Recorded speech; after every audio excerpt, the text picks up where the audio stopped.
वर्षों का इंतजार समाप्त करके अयोध्या में भगवान राम का भव्य मंदिर का निर्माण हो गया। लोगों को गलतफहमी थी कि कैसे होगा। तब भी हर सनातन धर्मावलंबी एक ही बात कहता था, रामलला हम आएंगे, मंदिर वहीं बनाएंगे। बन गया ना मंदिर, रामलला विराजमान हो गए। अयोध्या दुनिया की सबसे सुंदरतम पर्यटन नगरी के रूप में स्थापित हो रही है। और अभी 19 अक्टूबर को दीपोत्सव का भव्य आयोजन इस बार फिर से अयोध्या में होने जा रहा है। उसकी तैयारी के लिए आप भी घर घर में दीपक जलाइए। ये नए भारत का दर्शन कराता है हमें। भारतीय संस्कृति जितनी समृद्ध होगी, भारत जितना मजबूत होगा, लोक कल्याण का और वैश्विक कल्याण का मार्ग उतना ही सशक्त होगा। आज प्रधानमंत्री मोदी जी के नेतृत्व में ये नया भारत दुनिया को यही संदेश दे रहा है। लेकिन कुछ लोग हैं जिनको शांति अच्छी नहीं लगती, कल्याण अच्छा नहीं लगता। जब भी कोई हिंदू पर्व और त्योहार आता है, उनको गर्मी आने लगती है और उनकी गर्मी को शांत करने के लिए हमें डेंटिंग पेंटिंग का सहारा लेना पड़ता है। बहनों और भाइयों, आपने देखा होगा, महापुरुष किसी भी परंपरा में हो, उनका सम्मान होना चाहिए। आस्था अंतःकरण का विषय है, प्रदर्शन का विषय नहीं हो सकता। जिसकी जो आस्था है, अपनी आस्था के अनुसार अपने कार्यक्रमों को संपन्न करे, किसी को आपत्ति नहीं होगी।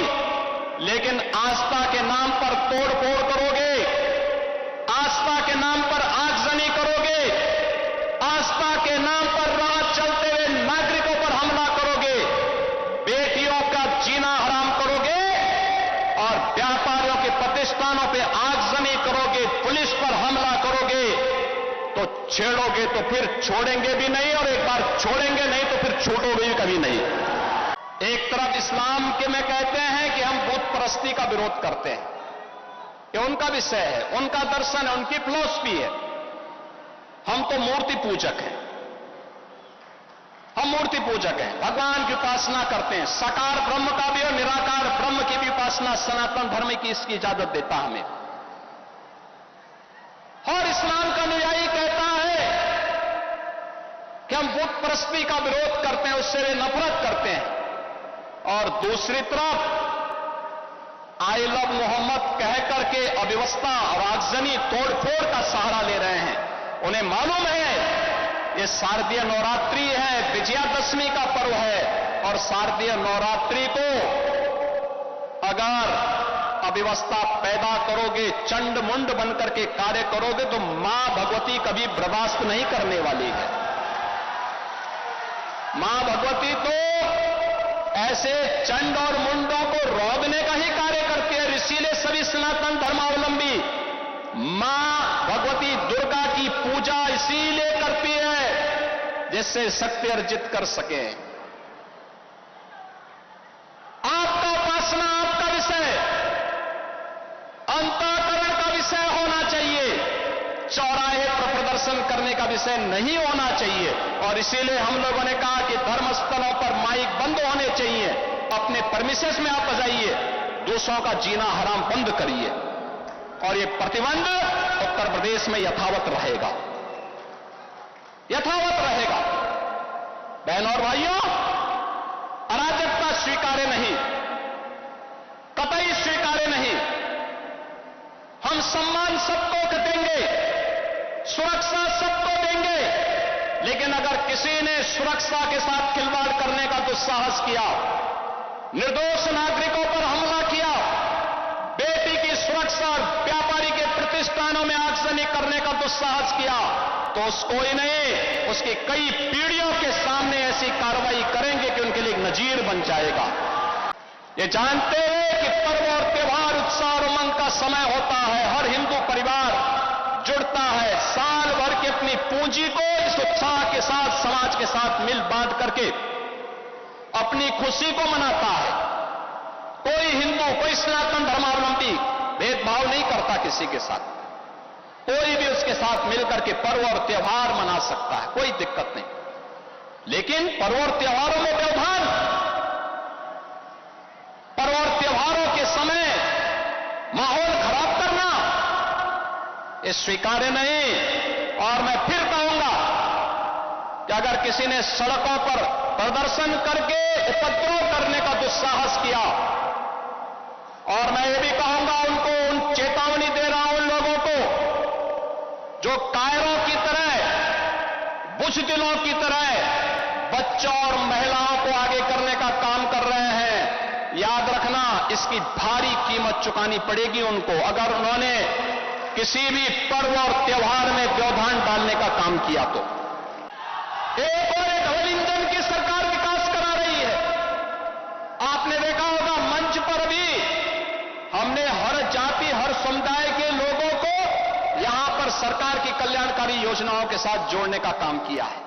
कोई भेदभाव नहीं किया, कोई भेदभाव नहीं किया।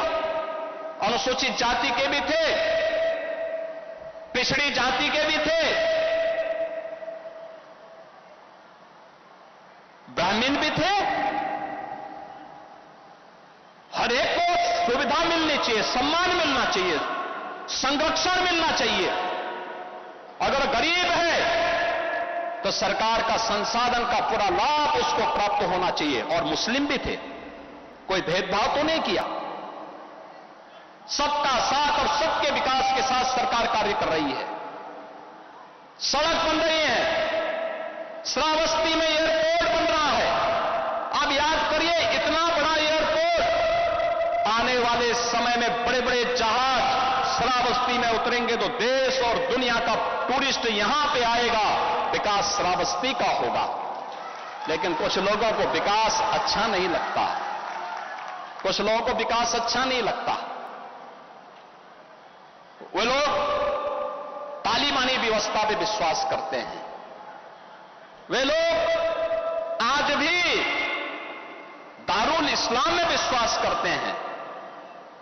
आज भी मैं उनसे कहना चाहता हूं कि तालिबानी व्यवस्था और यह दारुल इस्लाम की उनकी मंशा उनको जन्नत में भी पूरी नहीं होने वाली है, जहन्नुम में उससे पहले उनको जाना पड़ेगा।